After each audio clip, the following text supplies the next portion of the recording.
think political research and understanding and intaking political knowledge for yourself is important. I remember after college when I was working at a hotel in Big Sky, Montana, and I was cleaning rooms all the time. And you get your list, you have to spend all your time cleaning your rooms, you're alone the whole time.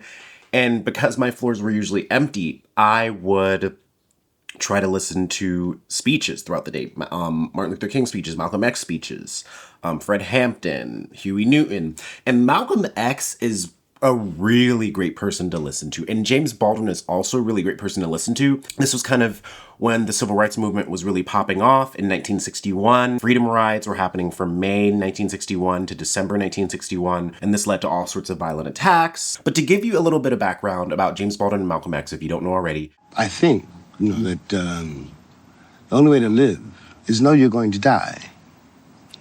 If you're afraid to die, you'll never be able to live. Hey. Hey. And nobody knows anything about death. Yes. No. Yes. And that is also just another word. The singing the blues.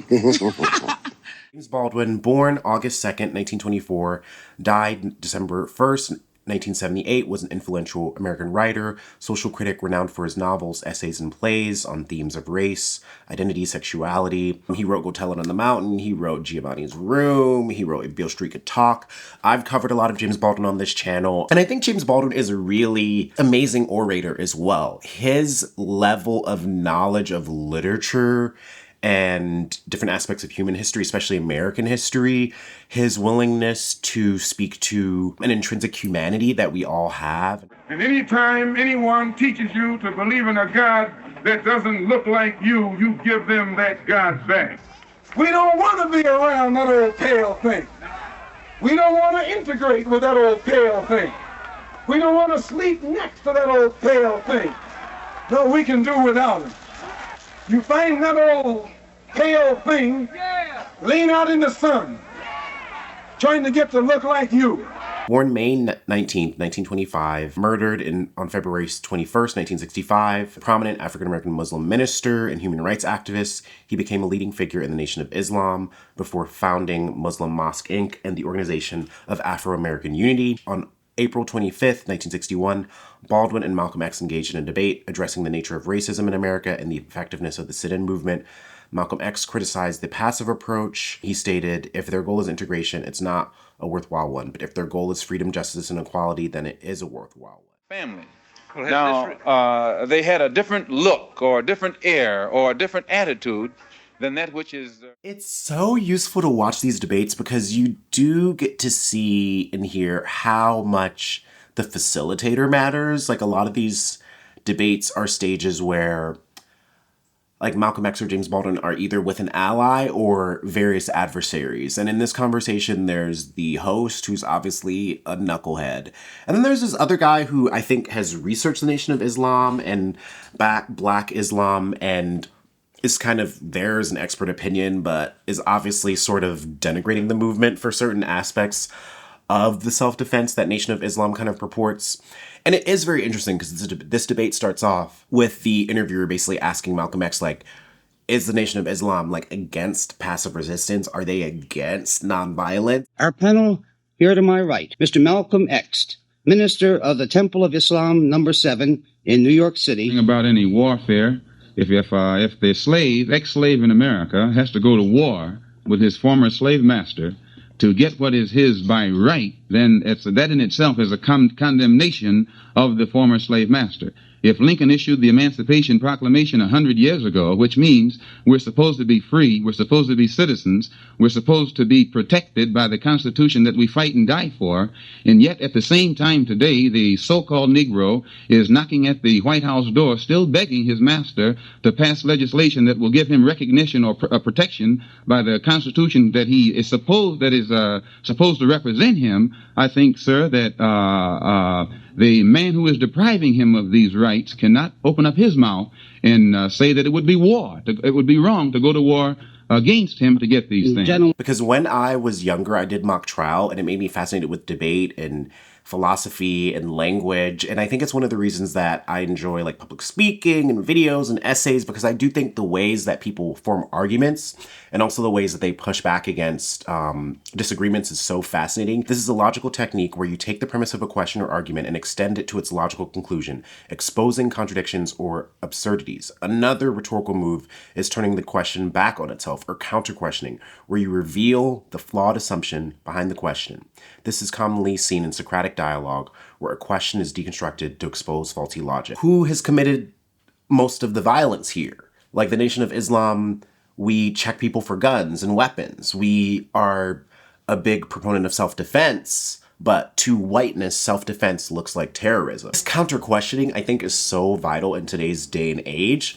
And the thing I really want to dig into, and I've talked about it on my podcast a lot, and I think a lot of the reasons that people respect how Malcolm X talks about self-defense is that I view it as anti-fascism.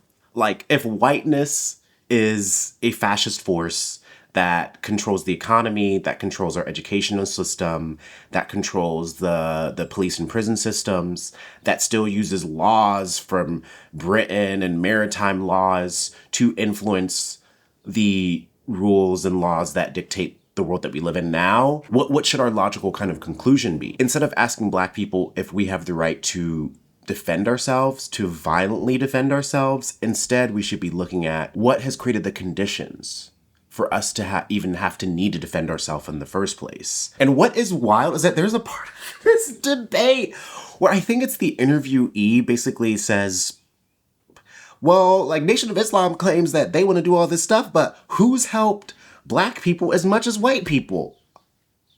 Well, I marvel sometime that if, as is said by the Muslim speakers, that the white man has hated the Negro since he has been on earth, why has the white man done so much to help the Negro?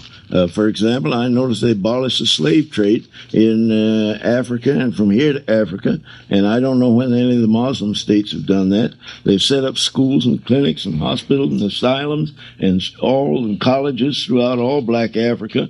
I don't know that anybody can point out one Muslim college or university south of Egypt and Morocco in Africa for the education of Black people. Now, these things have been done, and it doesn't seem to me that this is the action of people that hate a whole people. Of course, there are white people who hate Negroes, but I don't see any reason or justification for exaggerating the situation. And when Malcolm X comes back, he spits. He spits. And your leader is quoted in Mr. Lincoln's book as saying that he wants to use an eye for an eye, a tooth for a tooth, and he wants to end white rule in the U.S. He wants to overthrow it, to use the quotation. If Mr. Lincoln said that, Mr. Lincoln is 1,000% wrong. What does he mean by the quotation, then? We must take things into our own hands.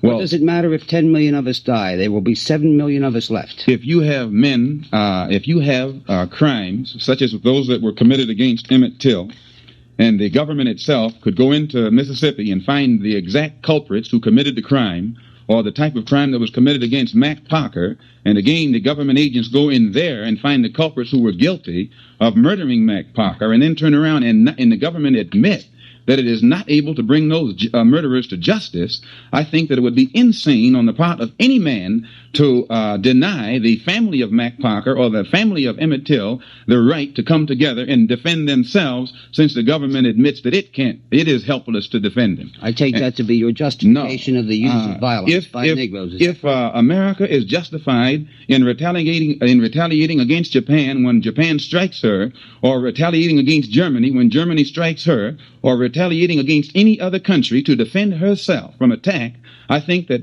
America has reached the point of insanity to think that the world would look upon the black people here in America as being wrong if they took a stand to defend themselves against the crime that the white man is committing against us here day and night. I don't see why you don't answer the man's question. Are you for force or are you against force? If you're for force and use of force, then that's sedition. Why don't you level on the thing instead of curving all Is it? Wait a moment. No. I didn't come. You can't put words in my mouth. Pardon me, let me I have time. But I want to get that point right there straight. Since it is Islam and the Muslims who are being discussed here, and it is Islam and the Muslims who are under fire, I think that it is only right to expect me to give you my answer, not someone else's answer, because this is what primarily has been done here in America. Everyone else speaks for the Muslims, and they're not allowed to speak for themselves. Now, you don't put a yes and no answer today in the mouth of any black man, other perhaps than Mr. Schuyler. Nobody. Absolutely a fucking masterclass. He pushed back against token integration, which he thinks that, like, the whole civil rights movement, which if you listen to my podcast, especially in our Should Black People Vote episode, and then also on this channel in my Why Voting Isn't the Answer video, I do talk a lot about the logic of integration. And I love when I can go back and find speeches and find like a phrase that I'm like, oh, that's what I've been thinking of for years and years and years. The way Malcolm X spits, I'm like, oh, come back. Both Malcolm X and James Baldwin are, instead of answering about the logic of blackness, they're demanding that these interviewers acknowledge the tangible history and violence that whiteness and white supremacy has committed, and how it does not make sense for black people to be asked to consider and do things that white people and white culture and white supremacy has not done. To ask black people to passively advocate for ourselves, to ask black people to really pay for white people's sins. And if we take that further and further, and if we look at the entirety of US history, it's the constant transference of white responsibility for its own actions onto black and poor bodies. Going to Yale to do a talk at the Malcolm X 100, or no, it's the Malcolm X Why Today, Why Now conference at Yale. And it's a bunch of different thinkers, academics, folks that have studied Malcolm X, and I'm doing a talk on Sunday about James Baldwin, so I'm packing. I like to make sure I got everything that I need, so I'm gonna bring the camera that I'm shooting on. Today, I go to New York airport, and I'm taking a 12:30 flight.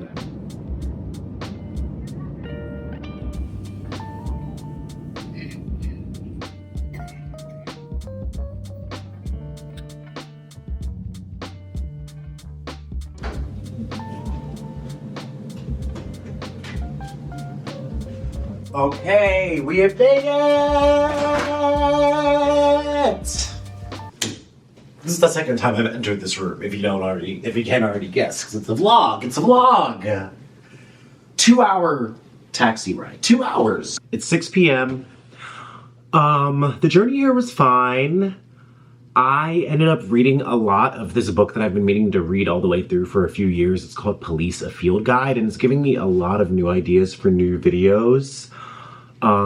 Especially how it talks about like the tools and the values of police, which I think is really, really useful, and it's going to be good research for a security culture video I'm working on. I love these little trips because it really is an opportunity to just drop in somewhere new. I don't know anything about Yale. I don't know anything about New Haven, Connecticut, and we're gonna see. Okay, I don't know what this place is, but it looks very, very cute. Lewis's Lunch. So I ended up walking around and I found this bookstore / cafe, which is actually pretty fucking cool. I mean, what the fuck? I have to come back here and do some work. And this is maybe like a 10-minute walk from my hotel. This is cool. It's also kind of warm right now. I need to keep walking. But I'm glad I stopped here.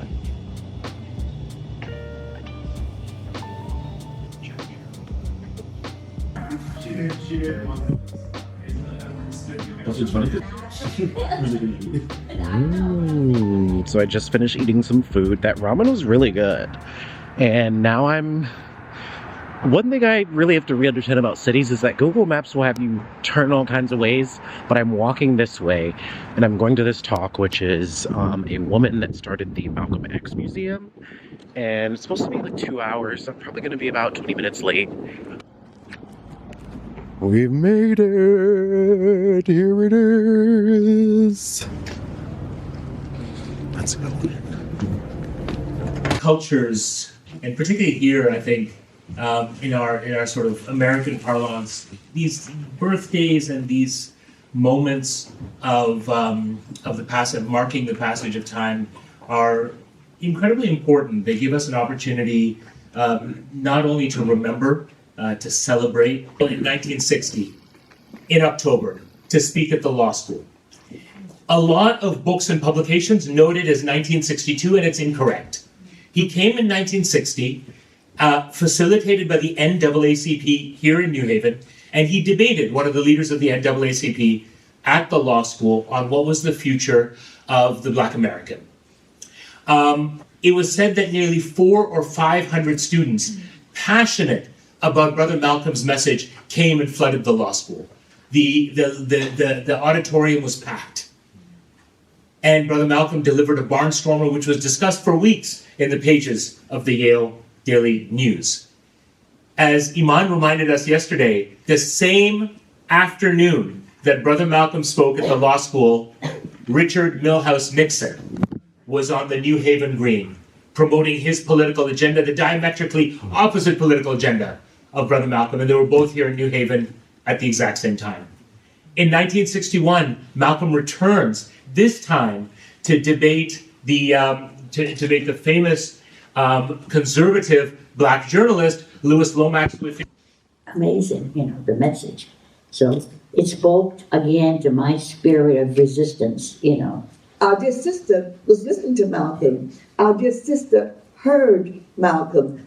This man was imparting information to all of us as to how you survive, how you live, how you function, how you could defend yourself, right? That you were indeed a person who needed to defend oneself. They're peaceful people. Generations to know that we have some powerful shoulders to stand on. And people like Malcolm X left a lot of breadcrumbs for us to follow. I get up every day and listen to not just reading, but just the incredible golden nuggets that he left for us, just to wake us up with our coffee or tea or whatever it is that we get up and going with in the morning. So the man was a true gift for all of us. And I want to just mention that we have this image of Malcolm being, this firebrand, but I think that we can focus a lot more on the fact that the man was deeply spiritual. The teachings of Malcolm and other sages in our community have taught us that this is where we were headed.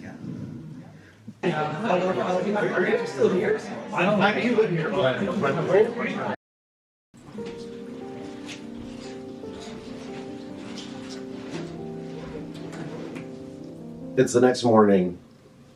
So I went to the conference, and the event was great. They had food after. It was just one of those things where I was like, I show up late.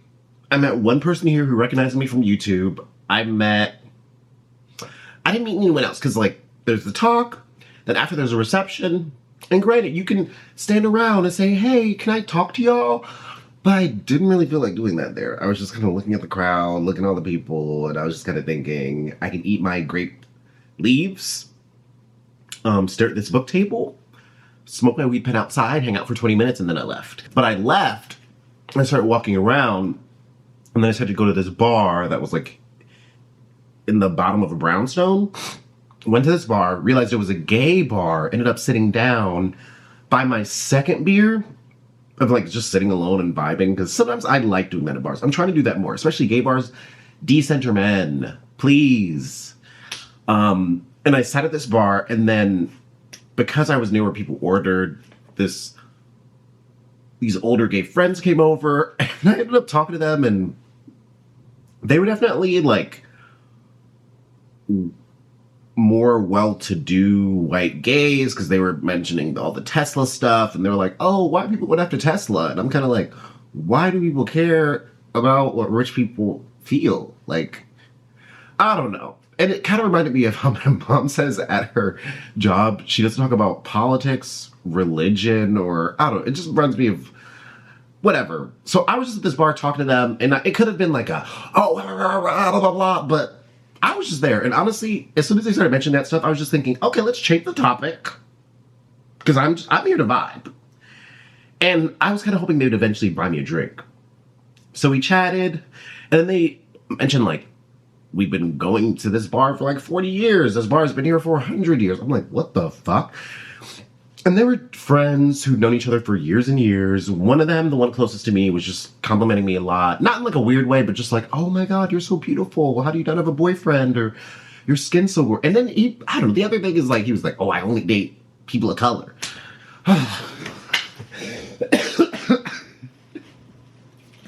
Sometimes with white people, I'm just kind of like, I don't think people should be comfortable saying what they want to say, but there's certain things I just wouldn't say to someone.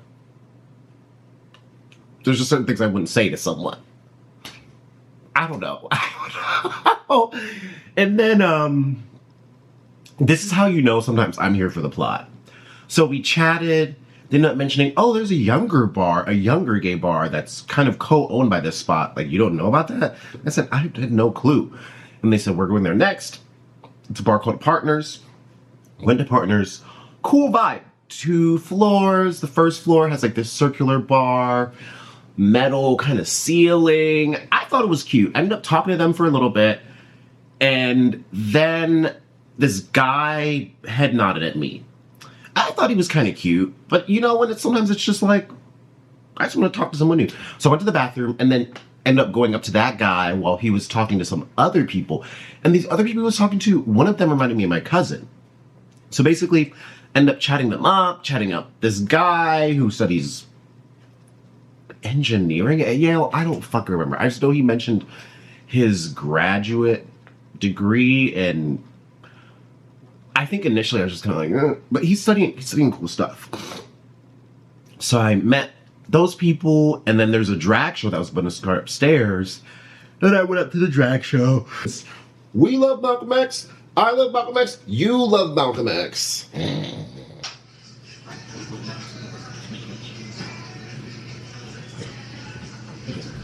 There's no one out here. It's a Saturday during the day. Where is everyone? I got a smoothie. It's healthy.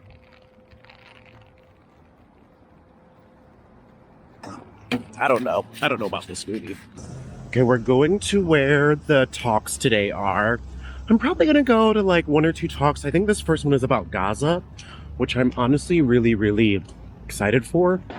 And I am taking as many deep breaths as you can spare now. Because we're running on. De las mujeres, con el derecho fundamental a controlar nuestros propios cuerpos, a acceder a la atención prenatal, a elegir. We are all in to protect the vote, preserve our history, and ensure that every person, regardless of race, background, or zip code, has a voice in shaping this country's future. Some see the rising power of our communities as a threat. We see it as hope. And we know that democracy only works when we're all in. So now, I ask you, are you all in? You got this! Which means I pay 30-40% of my income toward my rent. With this help, I am able to keep my utility bills current. But this means that I don't have a outstanding bill. I don't have a disconnect notice. My bills are current because of Section 8. Okay, and then I'm able to save money for rainy day expenses. My mother used to call it, but I call it. Oh, I just left a rally that's happening on the green here at Yale. I'd say there's probably around 2,000 people. Lots of different speeches about labor, about healthcare, about the economic futures of a lot of people in this country and how this administration is scrubbing that away. So it's really cool that it's just happening like right behind there. Tended to talk about Malcolm X and his relationship with Gaza and Palestine and Palestinian liberation. Amazing fucking talk about Malcolm X's internationalism and so many other things. It was just so well done. Like the different perspectives, how they talk about internationalism. I got to ask a question about pain compliance and And then I got some really insightful answers about liberal consumption of war and how institutions like universities are a part of that. There's just so much to dig into and learn about history in terms of colonization and Palestine. And it was just so beautiful to especially ask my question and have one of the folks on the panel who was Palestinian. Basically, my question was, with understanding all of these histories of terror and trauma and pain that both Palestinians and Black people have been inflicted with, what are your tools to move forward? And she said that Black art and music and intellectualism is really centering. And I think it just really reminded me how grateful I am to be an artist right now. Why the fuck is this? I really hope you can't hear this in the background. It's just really humbling and beautiful to come to this conference, which is so radical in tone, so committed to decolonization, so committed to anti-capitalism and how it does so much damage. And yeah, I talked to one of the people there, and hopefully I can maybe interview her for the podcast for the Dugout. So we will see. And here at Yale today, there's a big protest on their green. So I just went to that, and that was really cool. I'd say there was probably around 2,000 people there. And yeah, I'm excited to go to this next talk. I don't really know what the next talk is. I think it's about women in Islam. If you watch my channel and you're like, oh my gosh, it's so cool, you get to do all these things. How do you... I'm poor. I'm an artist. I don't make a lot of money. I sacrifice for my art. I sacrifice for the kind of free time that I want. But these opportunities are just always so humbling to me. And granted, every opportunity isn't great, but this one feels very centered, and I'm glad I'm here. So let's continue. Because he couldn't have stood in front of those policemen. You know, he couldn't have stood there. And those guys were standing like soldiers, and you just felt so proud of them when you were on the street. I was looking at them, and I said, God bless you. You know, there you go. You know, and I felt like a stronger teenager, because I was about 17 or something like that. Because of that. So what we do when we talk to each other is a demonstration of where our heart is, whether it's full and open or whether it's closed and shut down with fear or with materialism. Yeah, thank you. But art is really important. So important. Thank you so much. So I want to make sure that we have plenty of time for Q&A, but I wanted...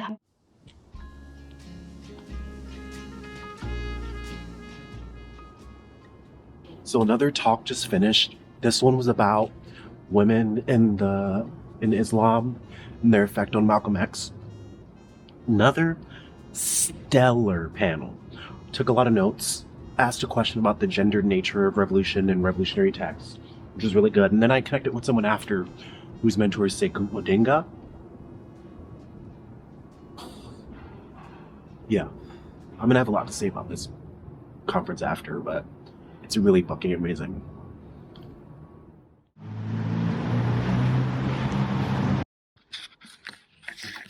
Today, I got a decent amount of sleep, and now I'm packing my bag because I need to be at this venue in the next hour. I'm probably going to leave here in like 10 minutes and take a Lyft right there because it's raining a little bit outside, so I can get there quicker. And I'm listening to my old video, kind of refresh myself on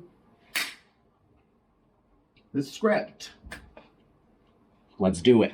So can I just ask you how much of a footprint you're going to We're at the bookstore right now, and my event is going to start in a little bit. I pretty much have everything prepared. I think I need to look over my notes, but it's a really cool space in New Haven called Possible Futures Bookstore. There's a lot of just like, feels like a community-driven space, which is really, really cool. And yeah, this thing starts in like half an hour. So I have time.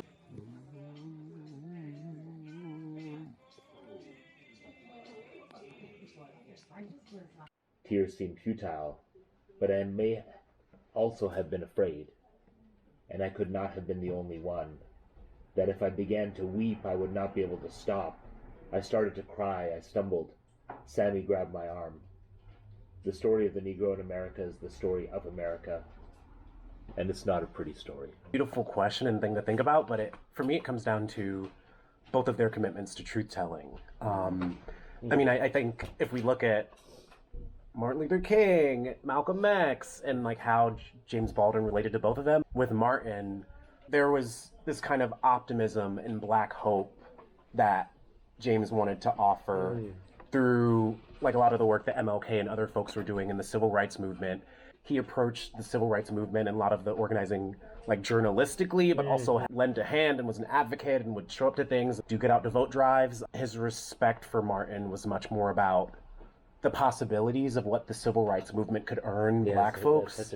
And with Malcolm, I think James admired that he could speak to young dudes in the street, people in the street, and how MLK could be seen as like this more, a certain kind of middle class iteration of Blackness. And I think Malcolm X represented another formation of Blackness that I think could be more connected to like street culture and growing up in the hood and kind of being able to speak to this viciousness that I think Black people sometimes have to react to white supremacy with. But I'm glad that I am an organizer. Like, I'm not just writing about art, I'm writing about state power, state violence, and how it's impacted me generationally. And so I think those are, I think they just both really wanted to tell the truth. And like when they were both speaking, they probably looked at each other and they're like, dang.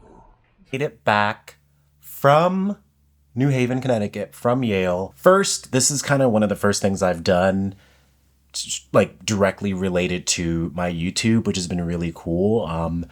In my past as a freelance journalist, I definitely got invited on a few press trips, and that was great. But this was also kind of great in a new way, because it's interesting how posting videos and just the level of nuance that you can offer in a long form video is really fascinating to me. And I'm really glad that, similar to how some of my essays brought opportunities, I'm proud that this video essay or the different things I was working on last year could bring me opportunities now. Secondly, when I was on book tour for my memoir, I went to a few different conferences at academic institutions, especially related to literature. And of course, I'm always grateful. I had a great time. There was always this underlying kind of discomfort about the fact that I'm not that embedded in academia. I would go to these things and I'd hear all different kinds of people saying things, mentioning names, and I'd be like, I don't know who the F you're talking about. And then people didn't want to turn up. At this conference, I really loved that it was so centered on Malcolm X, and the people there were Black and across different diasporas and from Palestine and Sudan and Ghanaian and different parts of Africa. And so one, it was complex and diverse as Islam is. And I really got to learn a lot. I really got to understand the value and power of Malcolm X's mythology, and also how so many scholars, activists, organizers, writers, artists are doing the work to humanize him, to talk about the women in his life, to talk about the power of women in Islam and the Nation of Islam that Malcolm X was in community with. There's that really beautiful conversation with Sister Aisha, who was a dear friend of Dr. Betty Shabazz. And I just felt so engaged with how complex Blackness is and how Blackness relates to so many other struggles. And there was a really beautiful panel on Palestine and Gaza. And I really want to note there that there was someone on the panel named Mamadou Tall, who goes to Cornell, and they were a big part of the protests at Cornell last year, and they've been targeted by ICE in recent weeks, and they weren't able to go to this panel at Yale because their visa was revoked. I heard someone there also talk about being Palestinian and carrying around their papers and understanding that speaking out can be a risk. And they also talked to someone else who was here on visa and talked about the process of scrubbing their social media to try to cover their tracks, even though they've done work literally around anti-racism and addressing like systemic issues and other things. It was really sobering to hear these things, and also it does not go against any of my understanding or perception of America. America is a state dependent upon colonialism, imperialism. It uses police and militarism, unjustly targets people, and it decides what morality is. While I really feel that this conference came at a really grounding moment in all the work that I'm trying to do, and the fact that I view this media work is both an expression of so many different parts of myself as propaganda in service of wanting a better world, in service of wanting to understand the systems that try to subjugate people, try to take away their rights, their privacy. And a big thing that came up again and again in the conference is how Malcolm X was guided by revolutionary love, and how to a white supremacist, black self-defense looks violent. But what is violence if not white supremacy? So it's just wild. Yeah, and I think this conference just made me want to commit to learning more about Blackness and Islam and the different corners of that diaspora. It makes me want to learn more about Malcolm X and read more about him this year. And it also made me want to dig back into this collection of essays that I've been mulling over for the past year about Black masculinity and radicalism. And it feels like this conference was just kind of the right thing. And I of course should mention the talk that I did yesterday on Sunday. It was at Possible Futures Bookstore, and it was beautiful. It was beautiful. Beautiful bookstore, beautiful space, lots of art and books about Black history and Baldwin and so many other things. And there are a lot of people there. I don't think there were many seats available, and I think there's probably maybe like 30 people, and I got to be in conversation with someone in the Yale Divinity School, AR is what they go by, and we had to talk about Malcolm X and Baldwin and queerness and their differing perspectives or approaches to politics and the movement and what I've learned from them. I got to read from my memoir, and it was just so beautiful to be there and to understand the immensity of all the work that I've done through my art, through my organizing, through so many things that I'm working through and trying to do in my life. And yeah, I felt grateful and I felt proud. And it's moments like this that remind me that all of the behind the scenes work I'm doing, like, first it has to be meaningful to me, and then I'm lucky if it's meaningful to other people. So yeah, I feel grateful.